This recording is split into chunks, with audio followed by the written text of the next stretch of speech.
si le monde s'effondrait, et quand bien même l'homme m'abandonnerait,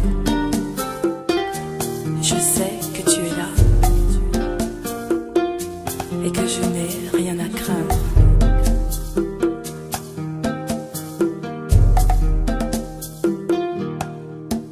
L'Éternel est mon berger, je ne manquerai de rien. Il me fait reposer dans de verts pâturages, et il me dirige près des eaux paisibles, et il restaure mon âme. L'Éternel est mon berger, je ne manquerai de rien. Il me fait reposer dans de verts pâturages, et il me dirige près des eaux paisibles, et il restaure mon âme. Il me conduit dans les sentiers de sa justice, à cause de son nom, à cause de son grand nom. Et quand je marche dans la vallée de l'ombre de la mort, je ne crains aucun mal.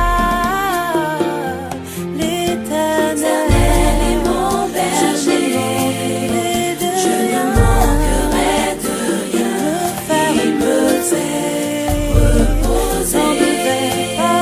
dans de verts pâturages, et il me dirige près des eaux paisibles, et il restaure mon âme. L'Éternel est mon berger, je ne manquerai de rien.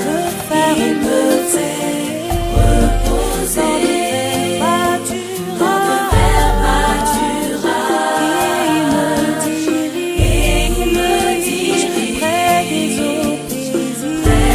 eaux paisibles, et il restaure mon âme.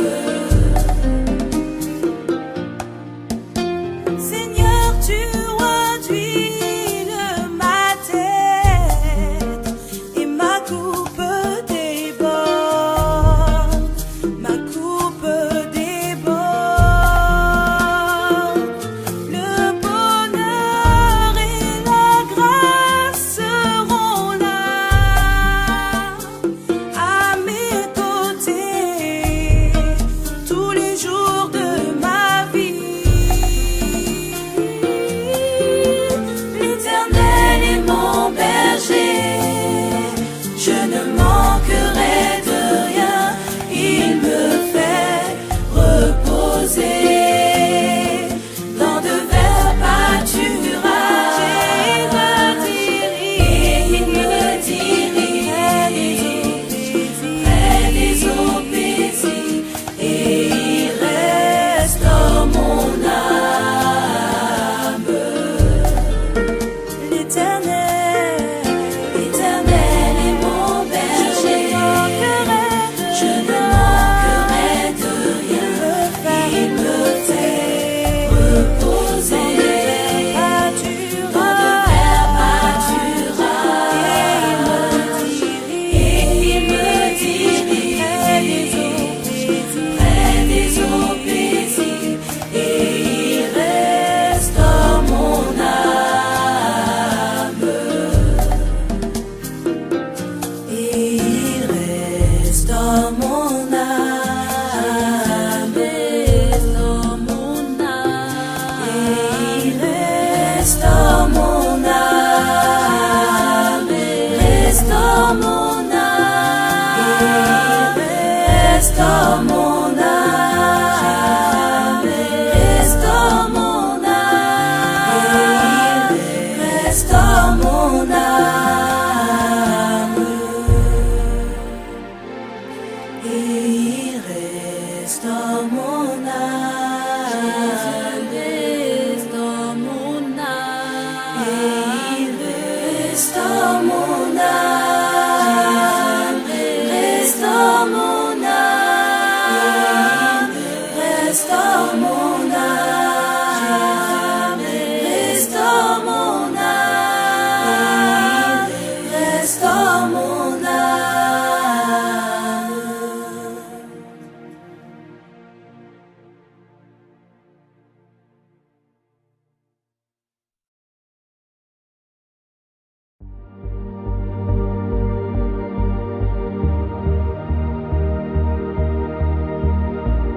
descends sur nous, viens, Saint-Esprit, viens, amour du Père, embrasse-nous, sois le feu qui me guérit, sois l'amour qui me bénit, voici mon cœur, voici mon cœur,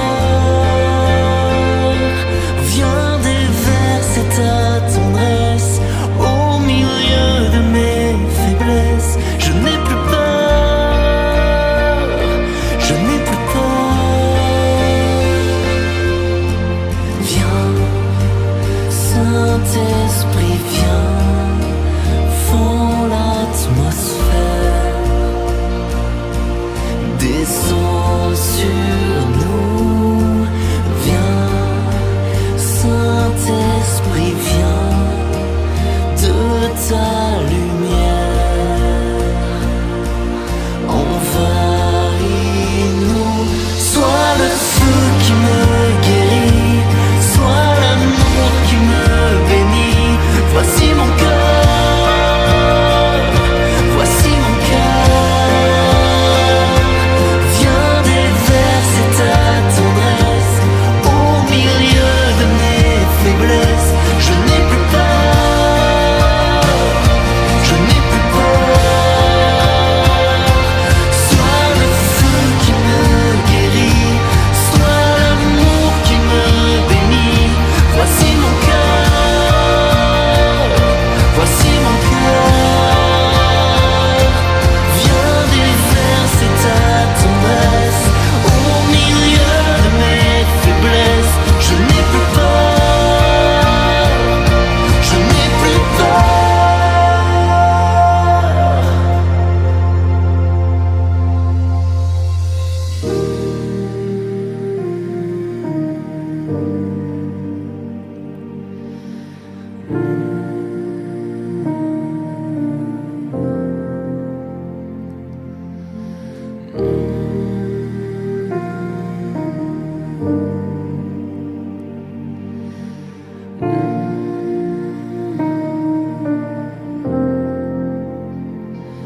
Une pluie de guérison pour notre génération.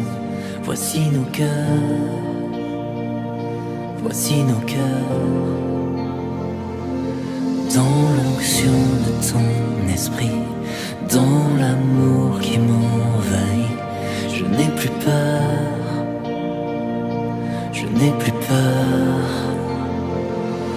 Une pluie de guérison pour notre génération.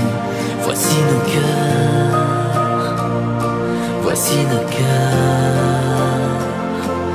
Dans l'onction de ton esprit, dans l'amour qui m'envahit, je n'ai plus peur, je n'ai plus peur. Une pluie de guérison pour notre génération. Voici nos cœurs, voici nos cœurs. Dans l'onction de ton esprit, dans l'amour qui m'envahit, je n'ai plus peur, je n'ai plus peur.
Bonsoir chers amis, bonsoir à vous tous et vous toutes ce soir pour cette émission de début de soirée qui, je le rappelle, vous est proposée par le Centre évangélique Voironnais, basé à la Cité de Lumière à Voiron.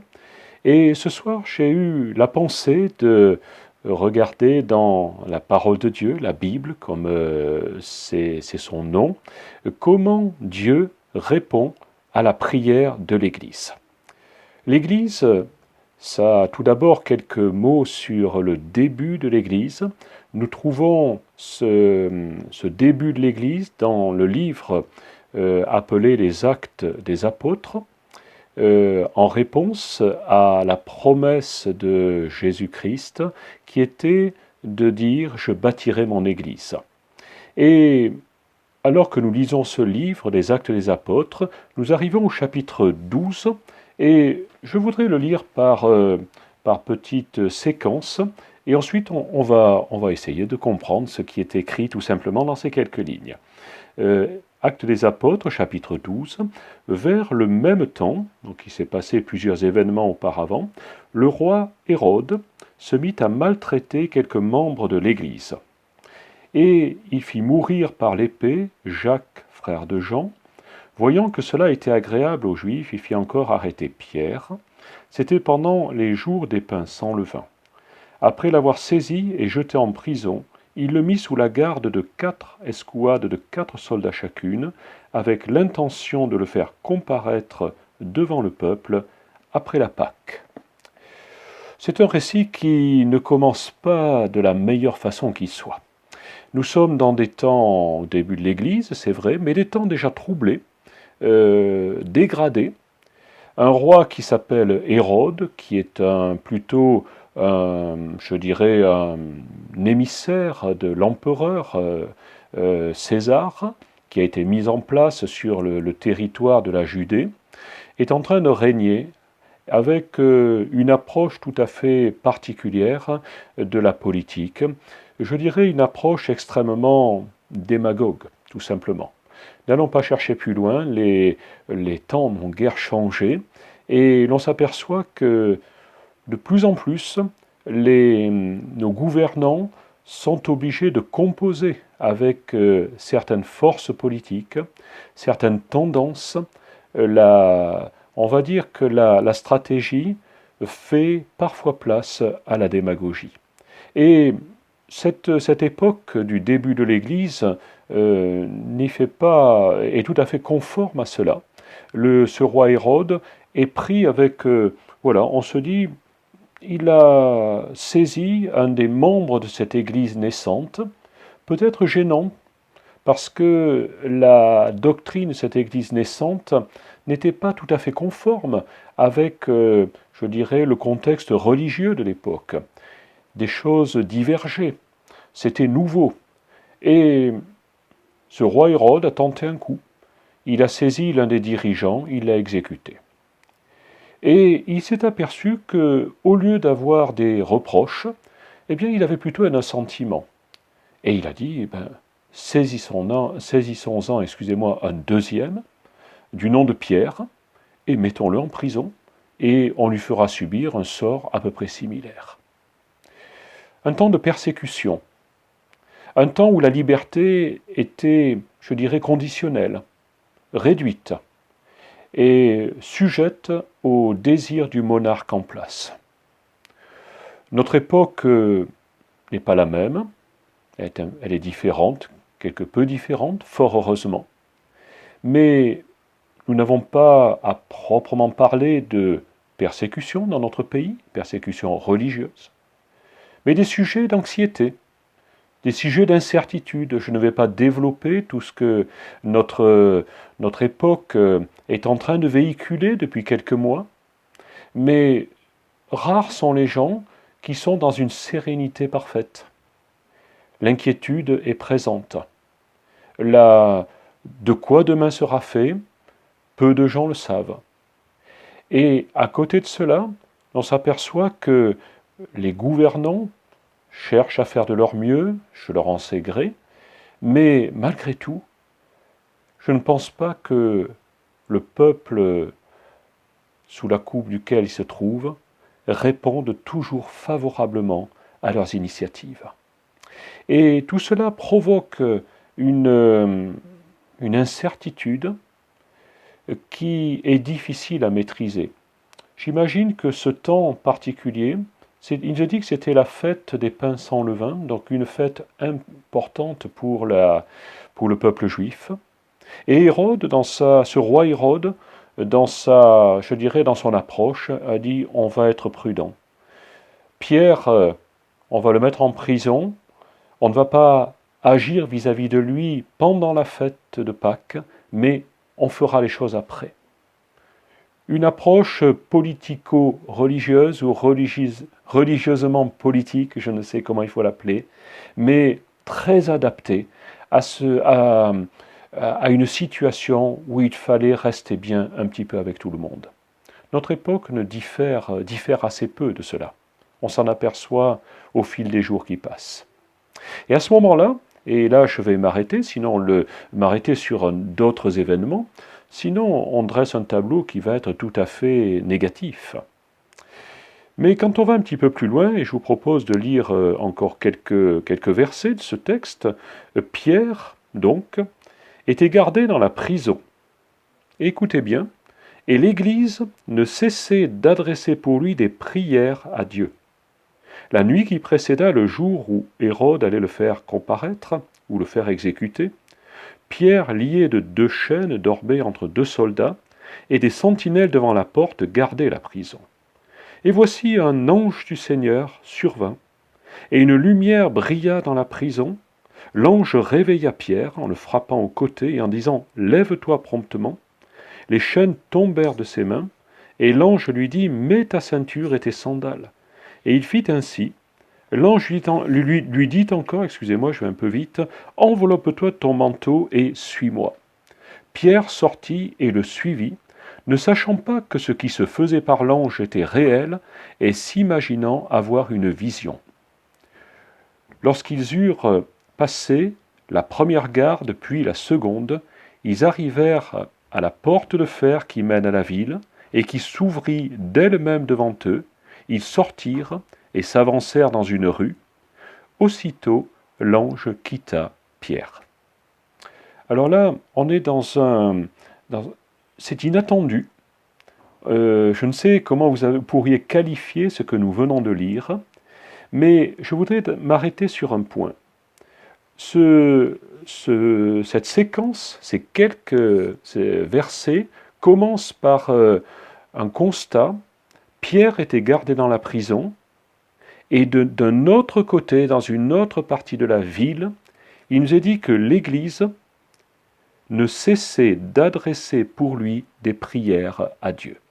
Nous sommes là dans un tournant de ce récit.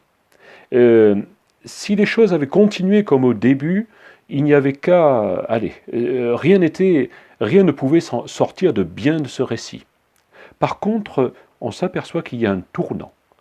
Des hommes, des femmes ont décidé de plier le genou devant Dieu et de dire on ne laissera pas les choses ainsi, on n'ira pas faire une manif devant la prison, mais on va prier. Et au moment où cette Église est en train de prier, certainement avec conviction, il se passe autre chose dans une autre partie, je dirais, de l'univers, allons-nous dire. Dieu entend cette prière. Il choisit un ange, un messager, c'est le même mot, et il le dépêche pour aller secourir Pierre qui se trouve en prison.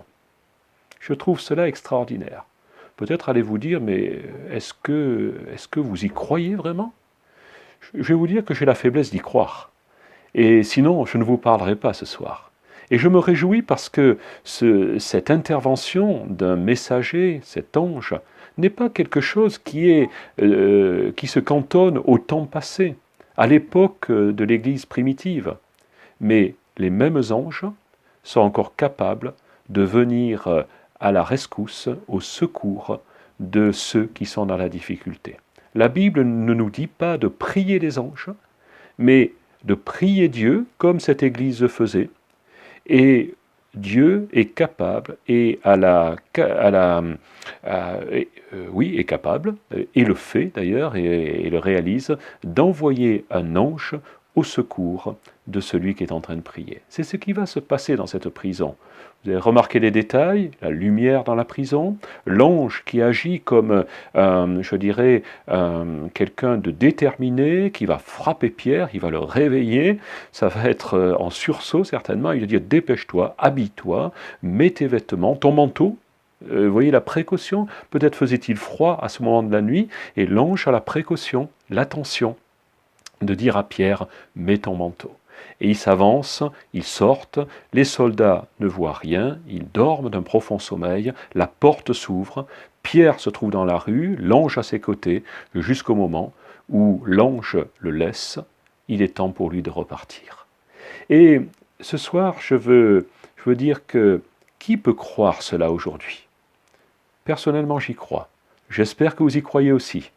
Et cette intervention de cet ange, en réponse à la prière de l'Église. Pierre n'a même pas prié, si vous remarquez.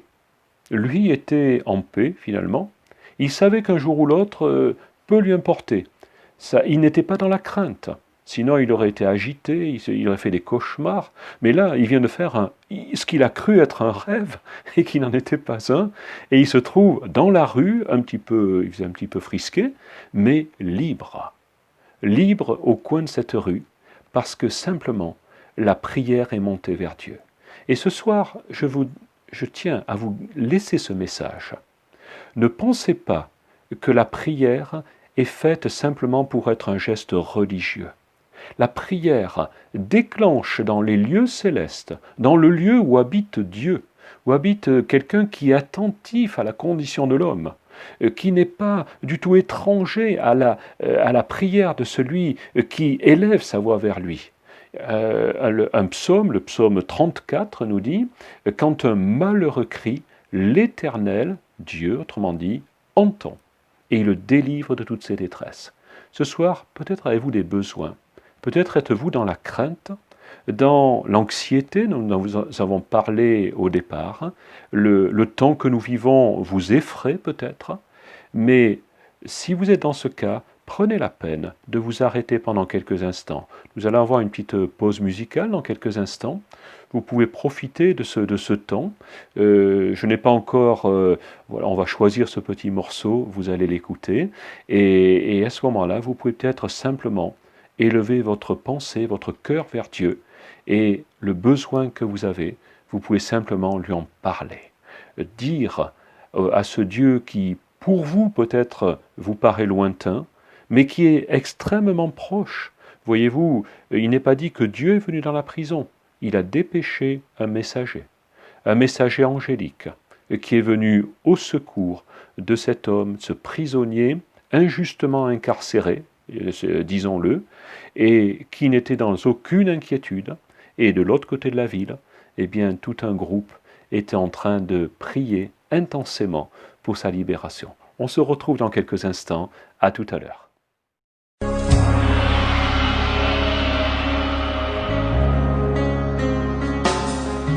Tous les anges de sa sainteté, l'univers crie sa majesté. Chantons gloire et puissance, force et louange à l'agneau immolé, à l'agneau immolé. Les ténèbres ont reculé devant l'œuvre de la croix, devant l'agneau immolé, et le sang versé pour moi. Tous les anges de sa sainteté, l'univers crie sa majesté.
Rebonjour, vous tous et vous toutes.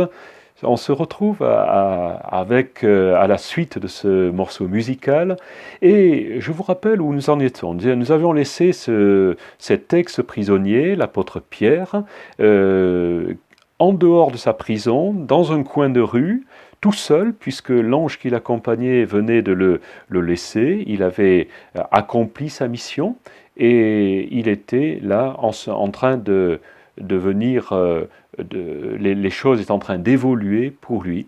Et à ce moment-là, eh bien, Pierre va se dire, mais où est-ce que j'en suis?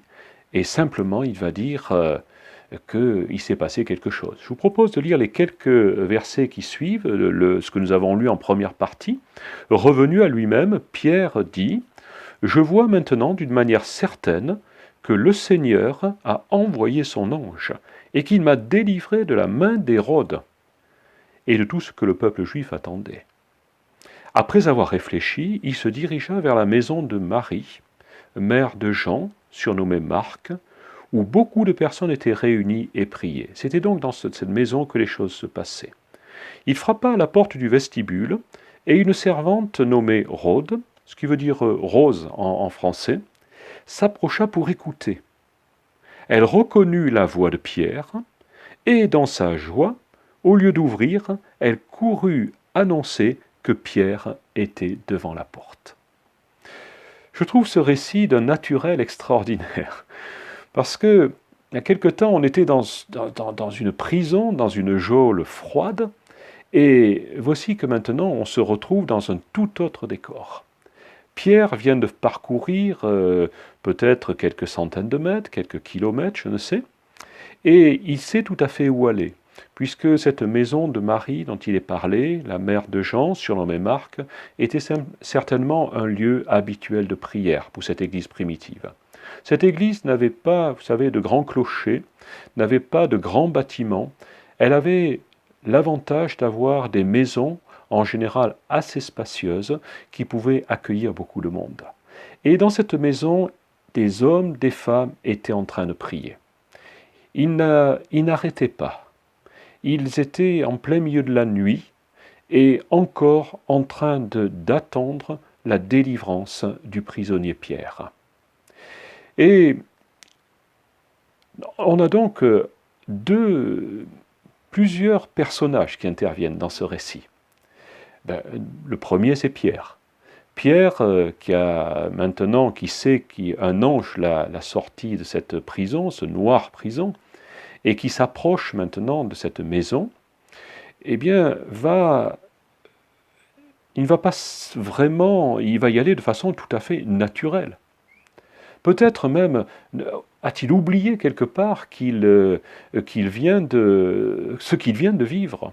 Il l'a peut-être un peu passé sous silence. Il dit maintenant, il faut que je me rende retrouver à la maison où je vais retrouver ceux qui sont mes amis, ceux qui sont là et qui sont en train de penser à moi certainement, qui peut-être sont préoccupés par mon sort.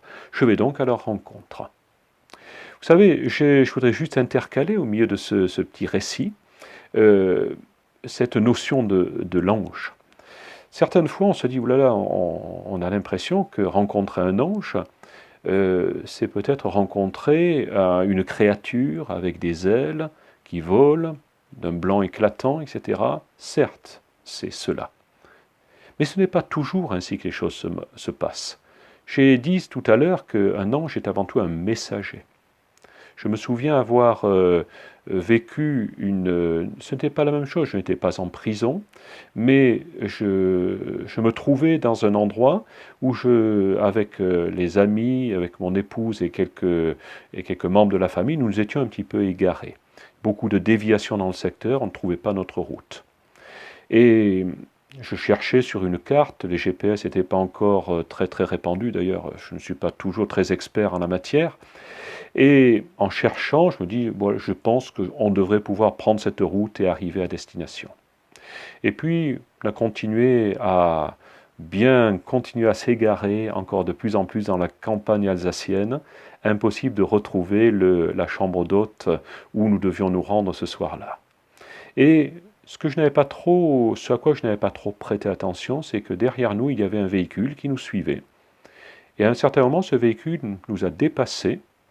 Et alors que je m'engageais dans une certaine direction, ce véhicule a bifurqué vers une autre direction et s'est immobilisé. Je le voyais par la glace latérale de la voiture. Il a fait marche arrière, il est revenu jusqu'à notre rencontre et il a simplement posé la question « Où est-ce que vous allez ?» Et je lui ai dit « Ben voilà, on est un peu perdu, on va à tel endroit, tel village. » Et à ce moment-là, il a dit « Ben suivez-moi. » Et tout naturellement, nous avons suivi ce véhicule sans savoir, sans connaître cette personne. Et nous l'avons suivi jusqu'à un moment où il a mis son clignotant sur la droite et il nous a fait signe de continuer notre route, que nous étions sur la bonne direction. Et je ne vais pas dire que cet homme était spécialement un ange tombé du ciel, mais l'important c'était le messager dont j'avais besoin à ce moment-là qui m'avait été envoyé. Dieu s'était servi de cet homme que je n'ai jamais revu, que nous n'avons jamais revu, mais qui providentiellement se trouvait au moment où il le fallait, au bon endroit pour nous guider jusqu'à destination. Voyez-vous, je voulais donner cette petite parenthèse pour vous dire que lorsque Pierre est arrivé devant cette maison, eh bien, il était tout à fait persuadé, convaincu que ce qui venait de se passer avait été miraculeux de la part du Dieu qu'il connaissait. Et arrivé devant cette porte, eh bien, il va frapper tout naturellement. Une servante, je pense que c'était une jeune servante, vu l'enthousiasme qui la caractérise, et qui va mettre son oreille contre la porte et dire « Mais c'est la voix de Pierre !» Elle connaissait sa voix. Et elle retourne vers toute l'assemblée qui est plongée dans une immense prière fervente, et elle va déranger tout le monde. Elle ne va pas regarder si elle est peut-être la plus jeune ou la plus inexpérimentée, mais elle va dire « Mais Pierre est derrière la porte !» Et bien entendu, non, ça ne devrait pas être comme cela. Plusieurs voix vont s'élever, et vont lui dire mais ça ne va pas. Il y a quelque chose qui ne colle pas dans ce que tu nous dis. Et on va continuer un petit peu ce récit. Et il nous est dit que lorsque Pierre frappa à la porte du vestibule, une servante nommée Rhôde s'approcha pour écouter. Elle reconnut la voix de Pierre, et dans sa joie, au lieu d'ouvrir, elle courut annoncer que Pierre était devant la porte. Voyez maintenant quelle est la réaction. Ils lui dirent « Tu es folle !» Mais elle affirma que la chose était ainsi. Et ils dirent « Mais c'est son ange !» Voyez-vous, eux-mêmes parlent encore de l'ange. Ils ne savent même pas ce qui s'est passé. C'est son ange. Autrement dit, est-ce qu'il faut parler d'un ange gardien? Vous savez, je suis un peu réservé là-dessus, mais pourquoi pas? C'est son ange. Et cependant, Pierre continuait à frapper. Et ils ouvrirent, et ils étaient tellement confiants dans la prière qu'ils avaient faite, je parle avec un petit peu d'humour, qu'ils furent étonnés de le voir. Étonnés de voir que la prière qu'ils avaient adressée à Dieu venait de recevoir une réponse. Et, écoutez, nous sommes parfois de ces gens-là, des gens qui ne réalisent pas que Dieu est capable de répondre à notre prière. Je me rappelle le récit de cet homme qui un jour était venu dans une de nos réunions, et le pasteur qui annonçait la parole de Dieu ce jour-là a dit « Je vais maintenant prier pour les gens qui sont malades. Si certains veulent venir jusqu'à moi, je prierai avec eux pour qu'ils soient guéris. » Nous savons que Jésus guérit. Et un homme est venu avec un bras tout à fait... il était incapable de le mouvoir. Il était pris comme en écharpe, et depuis cet homme, je le vois encore, il venait régulièrement aux réunions qui étaient organisées pour annoncer l'Évangile, et le pasteur a simplement prié pour lui, et il lui a demandé de mettre son bras en mouvement, chose qui était impossible, humainement impossible. Et ce bras a commencé à bouger,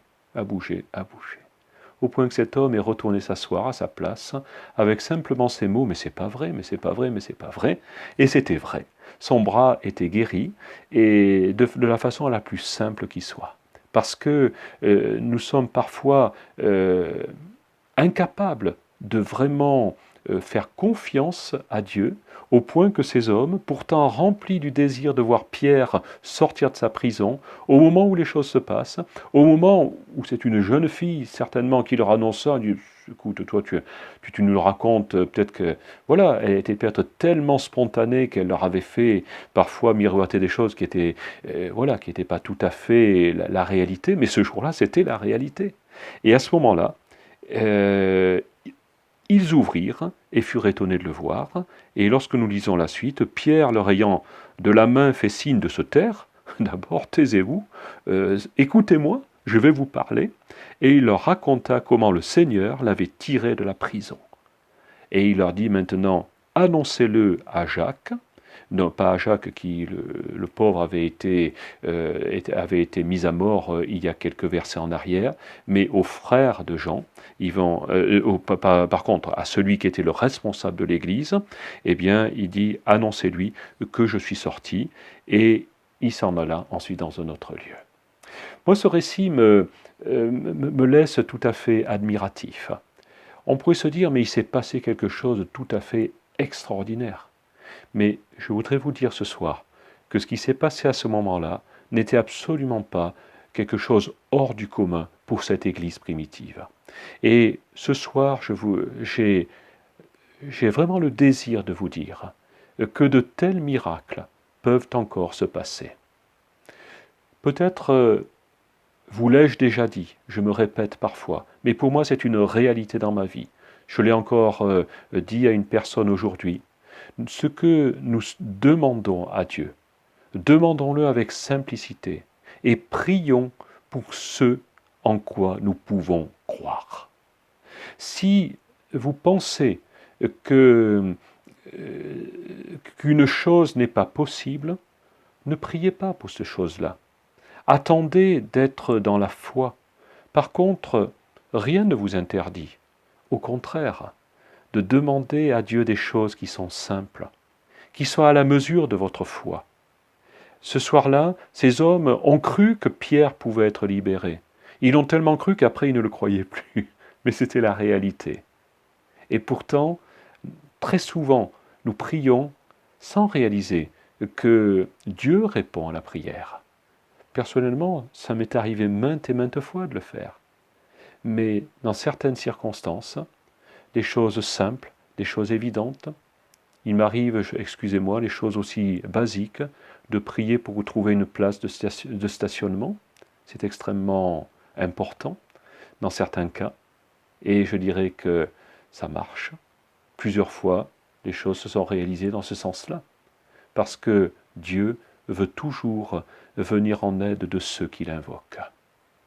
Il est celui qui répond à la prière. Le psaume 65, verset 3, nous dit « Toi qui écoutes la prière ». Celui qui a écrit ce psaume qualifie Dieu de celui qui écoute la prière. Ce soir, peut-être avez-vous une prière. Je vous invite à simplement la faire, selon votre foi, dans la mesure de ce que vous pouvez croire. Vous vous placez devant Dieu, vous fermez les oreilles, les écoutilles, tout ça, et vous priez Dieu. Il n'y a pas besoin de dire des mots savants. Simplement, adressez-vous à quelqu'un qui est votre Père et qui veut répondre à votre prière. Je vous souhaite une excellente fin de soirée et j'espère vous retrouver dans quelques jours. À très bientôt. Ne quittez pas tout de suite. Nous allons avoir un deuxième morceau musical. À bientôt. Au revoir.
que je lève mes